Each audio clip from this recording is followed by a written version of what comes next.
Bueno, supongo que todos están enterados de que estamos recordando que hace 50 años en este país se produjo un gran movimiento estudiantil que terminó lamentablemente en un asesinato colectivo en Tlatelolco. No es, por supuesto, ni el primer movimiento estudiantil y algunos dicen que tampoco es el más importante, porque ya desde el siglo XIX ha habido grandes movimientos estudiantiles. En 1875 hubo uno que se llamó Movimiento por la Universidad Libre, y curiosamente en un tiempo en el que no existía universidad en México. En 1865 Maximiliano había suprimido la Real y Pontificia Universidad de México, que entonces era ya Nacional y Pontificia Universidad de México, porque no servía para nada. Y México se hacía universidad, pero sí había escuelas superiores.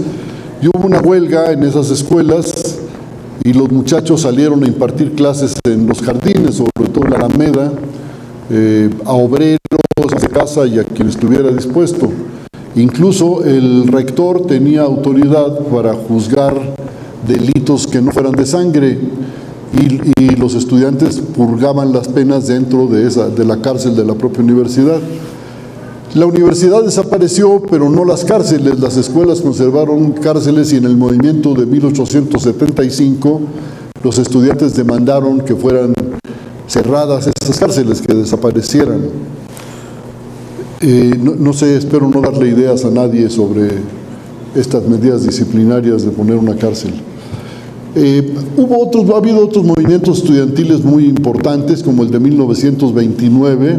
Como ustedes saben, la Universidad Nacional se fundó en 1910, y aunque heredó los bienes de la Real y Pontificia Universidad de México, nació con un carácter laico y con otra visión del mundo y otras intenciones, otros proyectos educativos.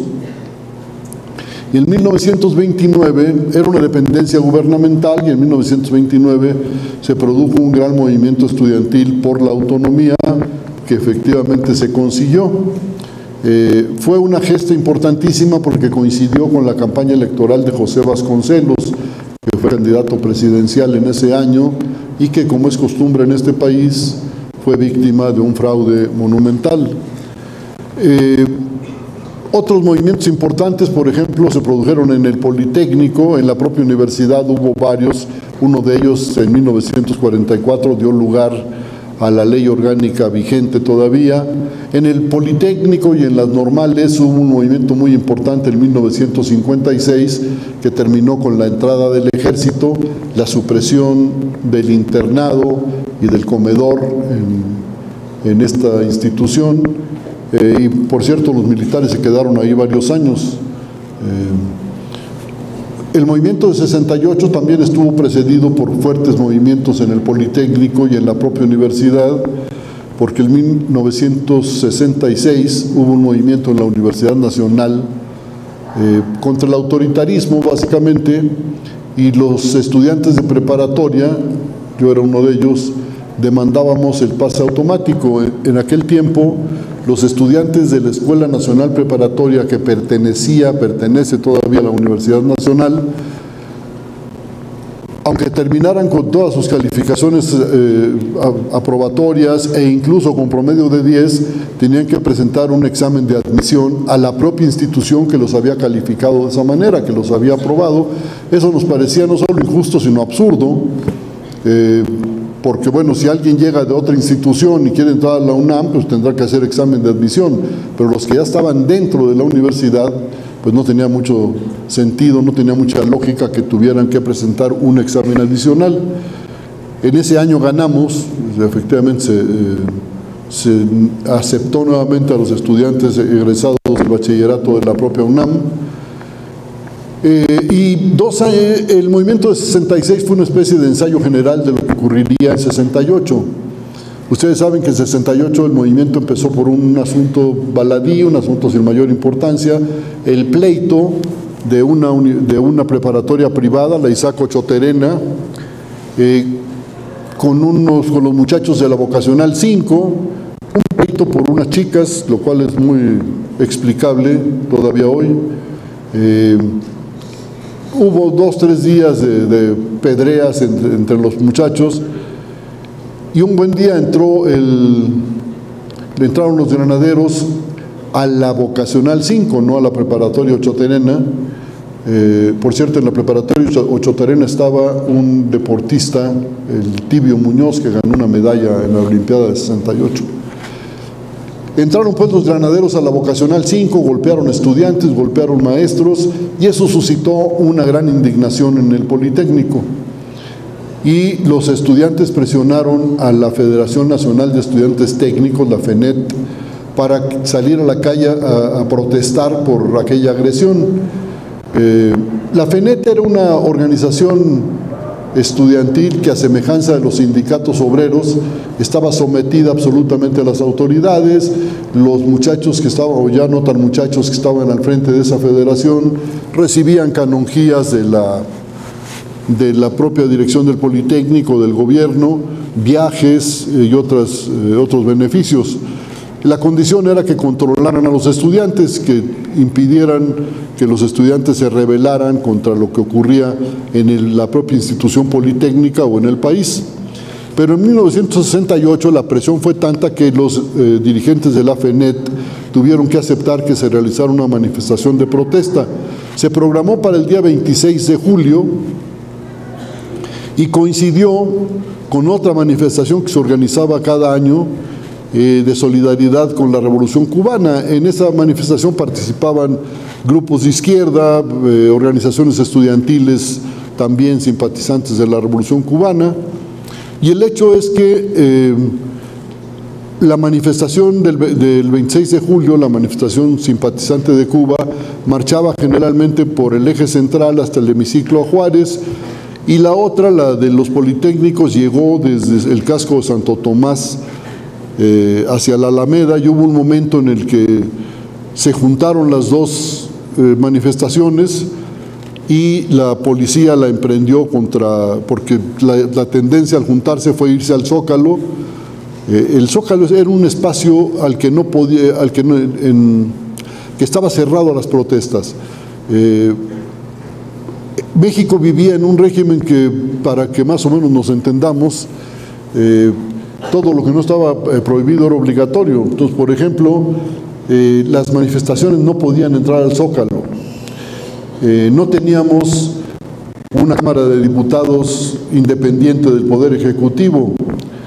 No había partidos de oposición dignos de ese nombre. La presencia de la oposición era ínfima, absolutamente menor. Más del 90% de los diputados eran del partido gobernante, del PRI.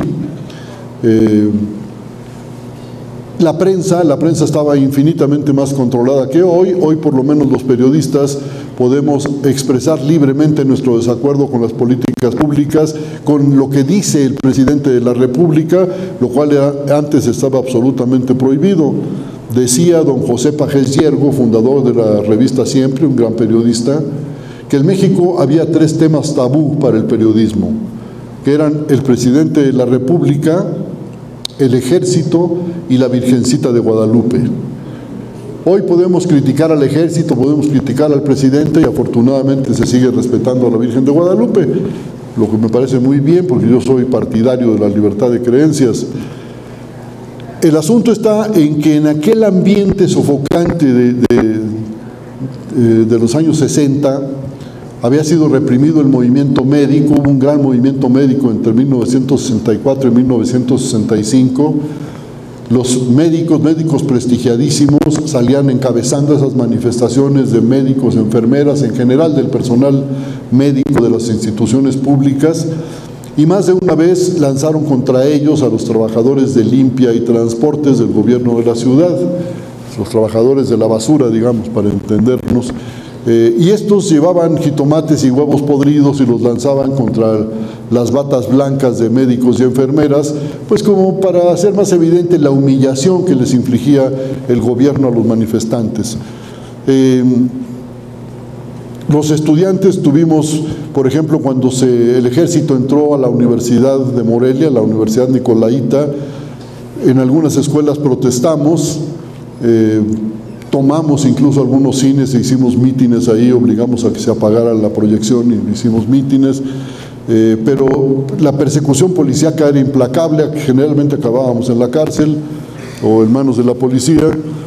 La protesta estaba prohibida, no podía, los mexicanos no teníamos el derecho a decir no, o al menos el derecho existía en la Constitución, pero no en la práctica. El movimiento de 68, como les decía, que empieza con un pleito entre estudiantes de dos escuelas,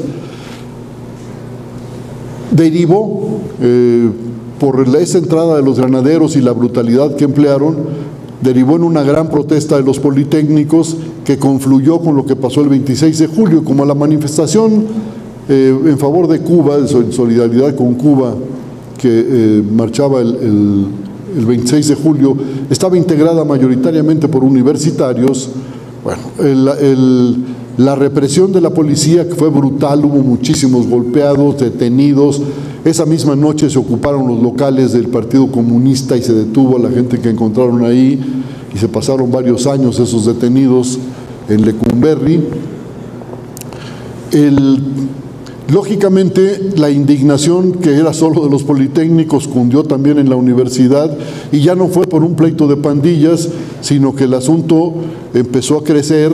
Se reunieron representantes de las escuelas, tanto del Politécnico como de la universidad, y acordaron elaborar un pliego petitorio que empezaba pidiendo la libertad de los presos políticos. En México había varios grupos, en Lecumberri, en varias partes del país, pero en Lecumberri estaba la mayoría de presos políticos. Estaban los de un partido trotskista, el PORTE, en el que encabezaba Adolfo Gili, que ahora es un escritor muy conocido, que escribe en La Jornada. Eran trotskistas, los tomó aquí la policía, los acusó de que querían formar una guerrilla. En México no era necesario que la autoridad robara nada. Creo que en una medida todavía sufrimos esta desgracia. También cayó a la cárcel otro grupo numeroso de quienes intentaban formar otra guerrilla, encabezados por un periodista muy famoso en aquel tiempo, que era Víctor Rico Galán, en la revista Siempre. Cayó también a la cárcel un grupo de amigos míos, estudiantes de varias escuelas, que formaron el movimiento de izquierda revolucionaria estudiantil, que asaltaron panaderías y gasolineras para hacerse fondos para comprar armas para la revolución. Era un tanto iluso aquello, pero bueno, es parte también del clima de la época. Y el MIRE fue el grupo que puso una bomba en la embajada de Bolivia. Era una bomba hecha el que elaboró, se dice, no me consta, fue Antonio Gershenson, que también escribe ahora en La Jornada, y estaba hecha en una lata de spray, de aerosol para el velo. Y el secreto estaba en que quien la llevara debía llevarla boca abajo, ponerla boca abajo ahí en el escritorio adentro de la embajada, y a la hora que se volteara ese bote, porque lógicamente cuando ve un bote que está de cabeza, trata de enderezarlo, en ese momento estallar. En la embajada, que el bote era sospechoso, hablaron a la policía, fueron los técnicos de explosivos y se le llevaron a la jefatura. El especialista en explosivos fue tan torpe que le explotó en las manos y le voló varios dedos. Bueno, los de MIRE también cayeron a la cárcel y se pasaron, estuvieron allí hasta 1972. Esto ocurrió en 1967. Menciono esto de los grupos de izquierda porque me parece que refleja en mucho, manifiesta lo que era el clima político de la época. Lógicamente, cuando estalla el movimiento de 68, cuando se elabora el pliego petitorio, el primer punto era pedir la libertad de los presos políticos, porque son presos de conciencia. Cuando en un país no se pueden decir las cosas legalmente, no se puede ejercer la crítica, pues la gente recurre a medidas violentas, a la ilegalidad, pero la razón, el origen del asunto está precisamente en que hay un gobierno que impide el ejercicio de las libertades. Otro planteamiento del movimiento 68 fue la derogación de los artículos 145 y 145 bis del Código Penal. que se referían al delito de disolución social. Alguien que tenía ideas diferentes a las del gobierno podía ser acusado de disolución social, porque se suponía que todos los mexicanos debíamos pensar como nuestros gobernantes. Entonces hubo mucha gente que estuvo en la cárcel acusada de ese delito. En la cárcel también estaban dos dirigentes obreros muy importantes, Valentín Campa, un dirigente comunista de toda la vida, y Demetrio Vallejo, que fue quien encabezó el movimiento ferrocarrilero de 1959. Habían ido saliendo poco a poco los presos del movimiento ferrocarrilero, pero Vallejo y Campa estuvieron 11 años en la cárcel por encabezar una huelga que está autorizada por la Constitución. En ese México no tenía nada de extraño que los estudiantes nos indignara la injusticia, que a los estudiantes nos irritara esa actitud de las autoridades, y por eso se justificaba plenamente pedir la libertad de los presos políticos, la derogación de esos artículos del Código Penal que castigaban el pensamiento disidente, ni siquiera los hechos, también la destitución de los jefes policíacos, indemnización a las víctimas y otras cosas. Quien piense que el movimiento estalló, digamos, oficialmente el 26 de julio, cuando se juntaron las dos manifestaciones políticos y universitarios, y se prolongó hasta el 2 de octubre. El 2 de octubre la violencia gubernamental acabó con la protesta. Pero antes de eso, los jóvenes de esa generación vivimos una orgía libertaria, si lo quieren ver así, una verdadera fiesta. Salíamos a las calles a celebrar, a gritar a coro contra esas autoridades dictatoriales que nos impedían el ejercicio de las libertades constitucionales. Llenamos la ciudad con pintas, con carteles que elaborábamos en las escuelas, sobre todo los compañeros de las escuelas de artes plásticas de San Carlos y de la Esmeralda. Integramos brigadas, miles y miles de brigadas estudiantiles que fueron a llevar nuestro punto de vista, el punto de vista de los estudiantes, a los mercados, a los jardines, a las colonias más apartadas. Hacíamos mítines en las calles y siempre teníamos a alguien en la esquina que nos avisara cuando llegaba la policía para correr. Vivíamos en las escuelas prácticamente muchos estudiantes. Pedíamos solidaridad de la gente, y fue una solidaridad amplísima por una razón, porque son pocas las familias que no tienen hijos estudiantes. Entonces lógicamente nos apoyaban a nosotros y no a la policía que nos perseguía. Hacíamos mítines afuera de la refinería de Azcapotzalco. En Azcapotzalco existía una refinería, hoy es un enorme parque. Y a la entrada de los petroleros a las 7 de la mañana estábamos haciendo mítines ahí en la puerta principal, hasta que salían los soldados o los policías a perseguirnos y a corretearnos por toda esa zona de Clavería, y donde viven muchas familias de petroleros, y esas familias de petroleros nos abrían la puerta, nos dejaban entrar y la cerraban, y no le abrían ni a la policía ni a los soldados. Bueno, ese era el ambiente. Por supuesto, en la universidad teníamos a cantantes, la canción de protesta con Óscar Chávez y lo que ahora son o después fueron los Nacos y otros grupos. Empezó realmente en 68, aunque ya existían algunos cantantes desde antes, pero en 68 fue donde se produjo un gran movimiento de la nueva canción. Y en la universidad teníamos cumplíamos con nuestro trabajo político de todos los días, pero a la vez también participábamos de esa fiesta que era estar viviendo la libertad. Las manifestaciones por las calles fueron numerosísimas, ustedes lo habrán leído, 200,000, 300,000, hasta 500,000 de nosotros desfilábamos en las manifestaciones. Se gritaba, por supuesto, contra las autoridades. Un grito muy recurrente fue: no queremos Olimpiada, queremos revolución. Y ustedes dirán, pues ¿qué revolución? No la revolución de 1910, que era la pantalla con la que el gobierno priista reprimía a la población. No, hablábamos de una revolución socialista que afortunadamente no se produjo, sino quién sabe cómo nos hubiera ido. Pero el hecho es que había rebeldía, estaba en el aire. Los estudiantes mexicanos no fuimos los únicos, hubo movimientos estudiantiles en 26 países según una versión o en 34 según otra. El movimiento más importante de todos ellos se produjo en Francia, el Mayo Rojo francés, que fue el movimiento estudiantil, fue secundado por la huelga de 10 millones de obreros franceses.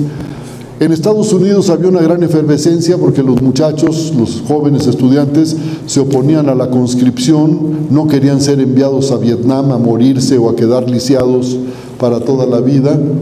Y hubo una gran oposición en algunas universidades, especialmente en Berkeley, en la bahía de San Francisco.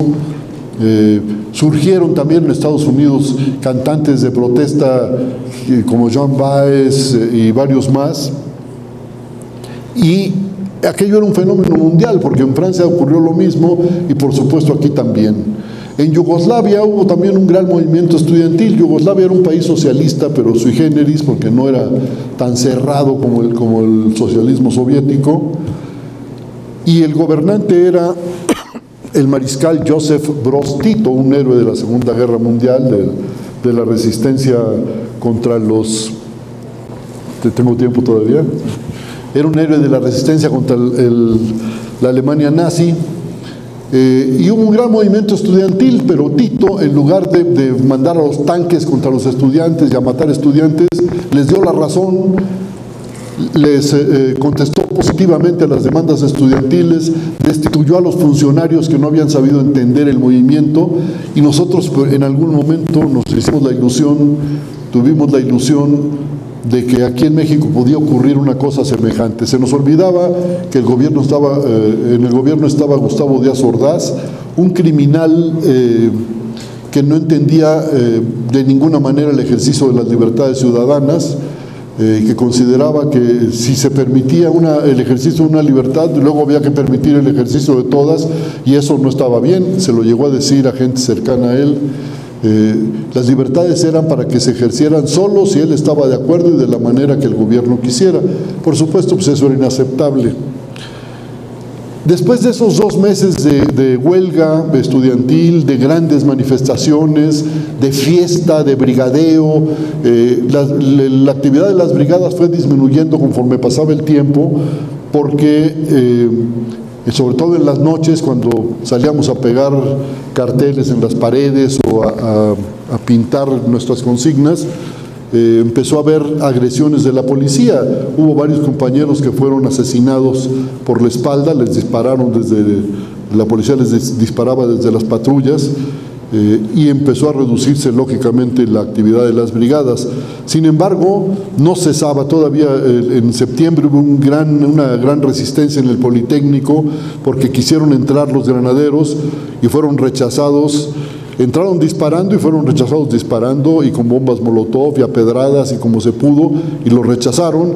Aquella batalla duró muchas horas hasta que entró el ejército, y ahí sí pues ya no había manera de resistir.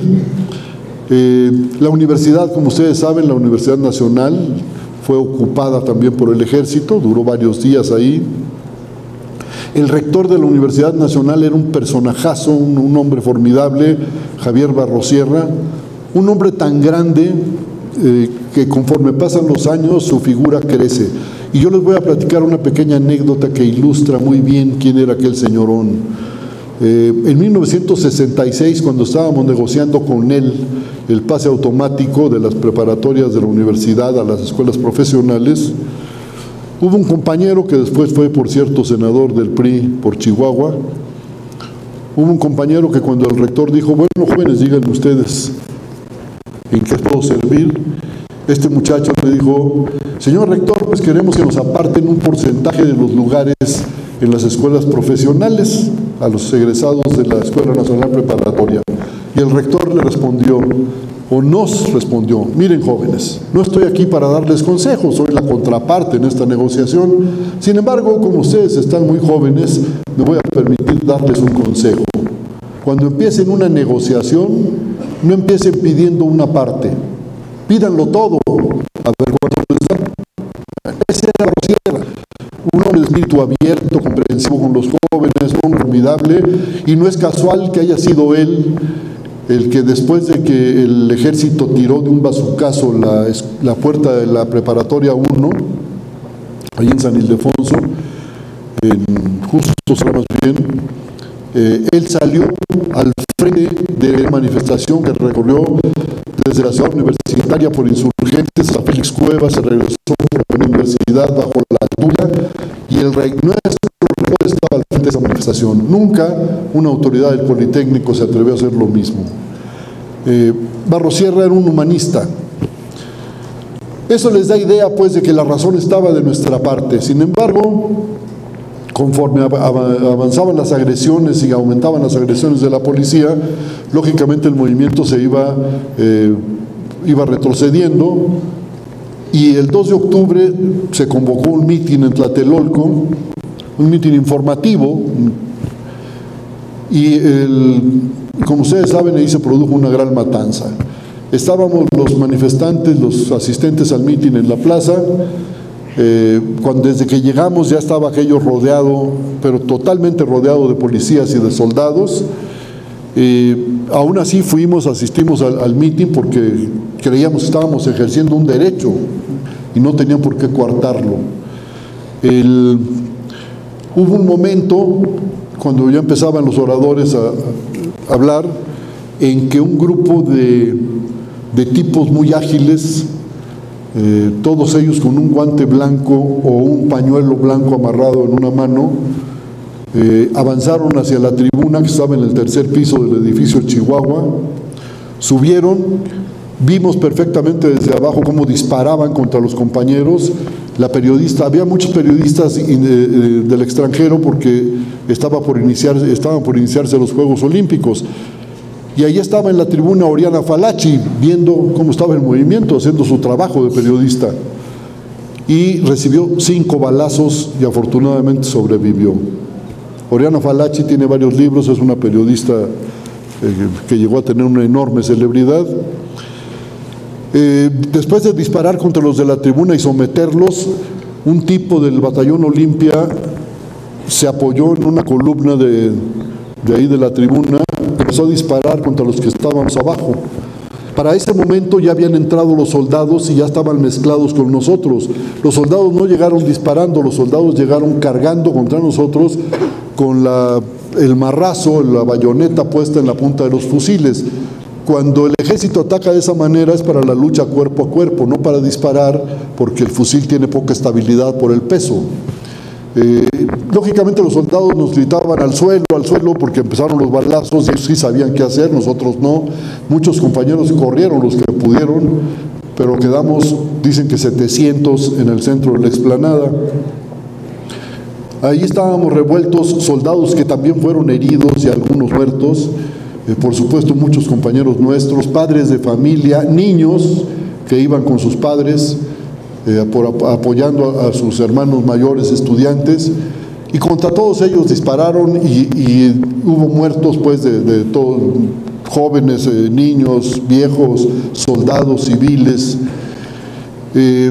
La balacera empezó faltando 10 minutos para las 6 de la tarde, si no mal recuerdo, si no eso está en el librito que les van a dar, y terminó, lo más intenso de la balacera terminaría como a las 9:30, aunque hubo balaceras esporádicas todavía hasta la madrugada. De ahí nos llevaron a los últimos, nos repartieron en varias cárceles, pero ya los últimos que salimos de ahí, ya llegamos a Lecumberri, ya no había lugar, nos llevaron a Santa Marta, Catitla, y ahí estuvimos algunos días, hasta que llegaron los agentes del Ministerio Público que nos iban a interrogar. Lo que fue mi interrogatorio, yo lo digo también en el libro, creo que ahora sí ya se me acabó el tiempo. Y eso es básicamente lo que ocurrió en 68, y espero pues que sirva de algo esta exposición. Gracias.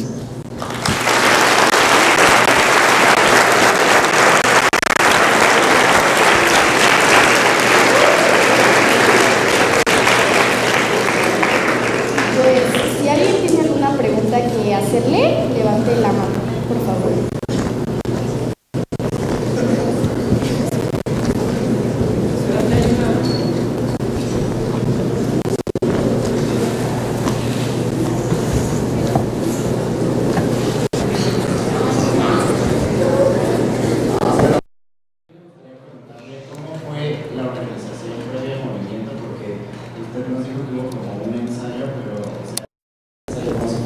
desarrollo de todo eso. O sea, no dar más de detalle, todo lo que tuvo el 68. Decía yo que en 66 hubo una huelga también, con varias demandas, pero la principal reforma universitaria, que los planes de estudio, francamente, del año de mamá canica, ¿no? Y nos organizamos por escuelas, organizamos comités de lucha en cada escuela y organizamos un consejo estudiantil universitario al que asistían 3 delegados por escuela. El CNH retomó esa experiencia de manera mucho más extensa porque participaron no solo los universitarios, sino también los politécnicos, Chapingo, las normales y algunas universidades privadas, como por ejemplo la Ibero, lo recuerdo bien, y algunas universidades de los estados también. Ese fue el germen de organización que tuvimos, una organización muy espontánea porque las federaciones estudiantiles en la Universidad Nacional, por lo menos, había en ese tiempo por lo menos 2 que se decían Federación Universitaria de Sociedades de Alumnos y no eran más que membretes al servicio de quien les pagara, que generalmente eran funcionarios de la rectoría los que controlaban esos grupos. En 66 barrimos con eso, pero la organización que quedó fue la de los comités de lucha y creo que fue un buen germen organizativo.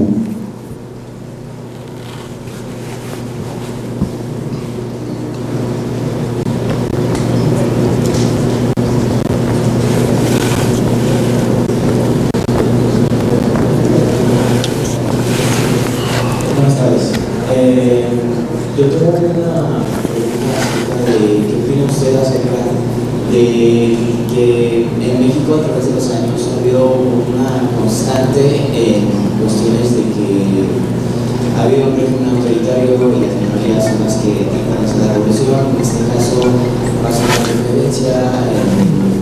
la independencia, en la Revolución Mexicana, en el movimiento del 68, pues en varios movimientos ha habido una constante y en la historia de México como tal siempre ha habido una constante y hablando de este año precisamente puede que haya un cambio, ya que es un cambio electoral. ¿Usted qué opina acerca de esto? ¿Qué pienso del cambio electoral, por la vía electoral? No, o sea, ¿qué opina usted acerca de que no cambian las cosas a pesar de... Bueno, sí cambian. Todo cambia, menos que todo cambia.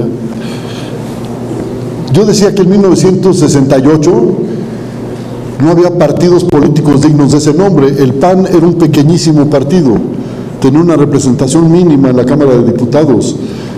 Había otro partido que se decía marxista, que era el Partido Popular Socialista, que estaba siempre de acuerdo con el gobierno, que condenó el movimiento estudiantil.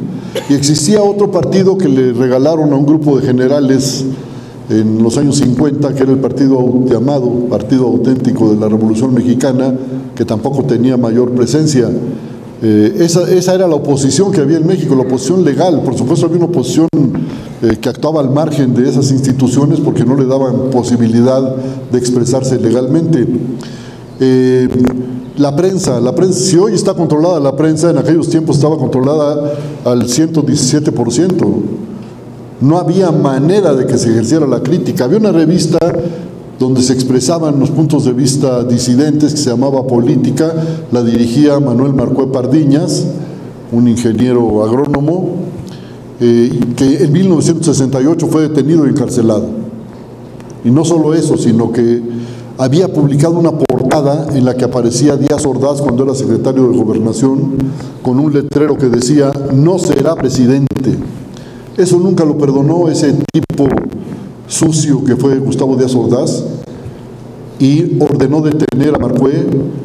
Yo sé que fue torturado y violado tumultuariamente por sus torturadores y encerrado en Lecumberri durante varios años también como castigo por expresar un punto de vista político que es absolutamente legítimo. Entonces, sin partidos políticos, sin oposición en las cámaras, sin prensa libre, este país se ahogaba absolutamente. Entonces, una muestra de que algo ha cambiado es que hoy, pese al control que no deja de ejercer siempre el gobierno en turno, por una razón, porque la La prensa, los medios de comunicación en su conjunto son pilares del orden. Están para apuntalar el orden existente. Y la crítica incluso dentro de esos órganos debe servir para mejorar el orden existente, para reforzarlo. Bueno, entonces eso no lo entendían en aquellos tiempos los gobernantes. Hoy sí tenemos una prensa donde uno lee varios periódicos, Reforma, La Jornada, yo escribo en Excelsior, yo puedo hacer la crítica del presidente de la República, nunca me han censurado, no solo del presidente, por supuesto de otras instituciones. Del ejército, a mí no me gusta la actuación del ejército en muchos casos. Por ejemplo, ahorita está el asunto del campo militar número 1. Son terrenos muy, muy valiosos, pero la Secretaría de la Defensa Nacional pretende trasladar sus talleres e instalaciones del campo militar a Puebla y quiere vender ese espacio, pero ese espacio es un pulmón de la Ciudad de México. Entonces se expresa el desacuerdo con el ejército de manera franca, abierta, y no pasa nada. Espero que sí pase y que se impida la venta, pero el hecho es que no hay represión para quien dice no. En aquellos tiempos sí, en aquellos tiempos le podía costar la vida, le costó la vida a muchos luchadores sociales. El más famoso de ellos, me parece, fue Rubén Jaramillo. El pintor David Alfaro Siqueiros tuvo que exiliarse y se fue a la cárcel porque hizo una crítica del presidente López Mateos. En fin, este era un país con una atmósfera muy poco respirable y hemos ido ampliando los márgenes de nuestras libertades. Tenemos todo el derecho a hacerlo, a que se respeten las libertades que están en la Constitución. Nadie pide que se incendie el país, ¿no? Pedimos libertad para decir las cosas, para criticar, porque eso es un derecho de los ciudadanos. Si no nos gusta lo que hace un gobierno, pues tenemos derecho a decir que no nos gusta. Hemos ganado eso, por lo menos, pero hay muchas ganancias más, ¿eh? Hoy hay partidos que chuecos o derechos, pero finalmente expresan puntos de vista diferentes, que han llegado a dejar en minoría al PRI en la Cámara de Diputados. Hoy parece que el candidato que encabeza las encuestas es López Obrador de Morena, un partido de abierta oposición. Las cosas han cambiado. Y han cambiado gracias a esas peleas que hemos dado muchas generaciones, gracias a nuestros muertos, a nuestros presos, a nuestros torturados. No hay que olvidarlo.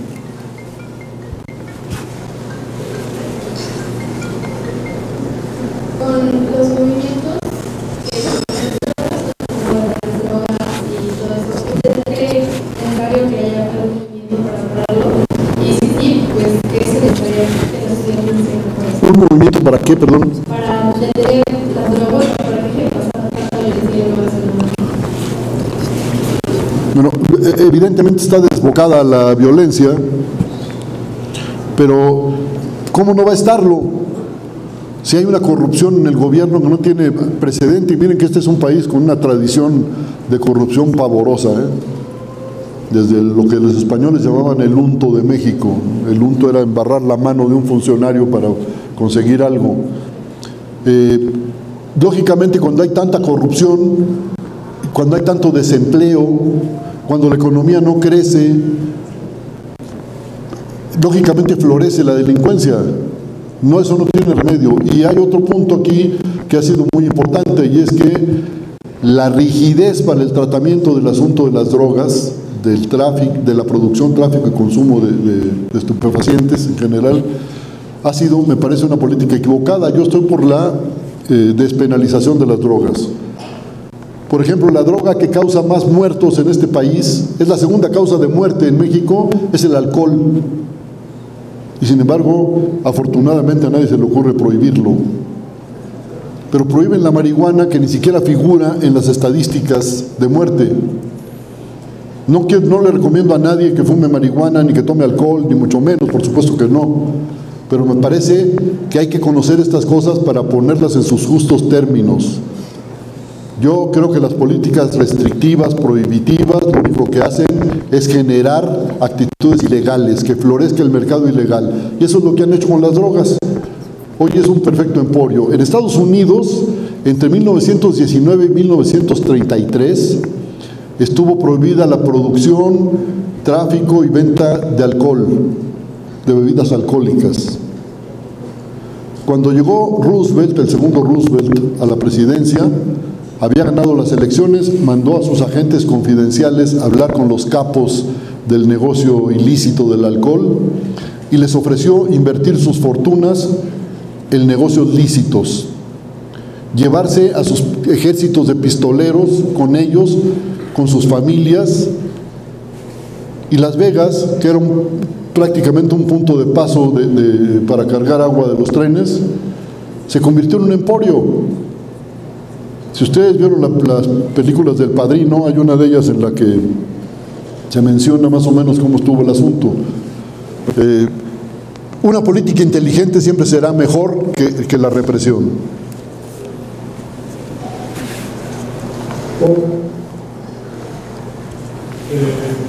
¿Diría usted que las dictaduras en Latinoamérica... Perdón, no te escucho bien. ¿Diría usted que las dictaduras en Latinoamérica en esta época son consecuencia de los movimientos socialistas disruptivos? Bueno, esta sería la última pregunta. Perdón. No, de ninguna manera. De ninguna manera. En todo caso, las dictaduras se generan para evitar los movimientos estudiantiles y en general los movimientos populares, pero no al revés, ¿no? Bueno, pasaremos a entregarle un reconocimiento al señor Humberto por parte de la Universidad de México y a parte del Centro de la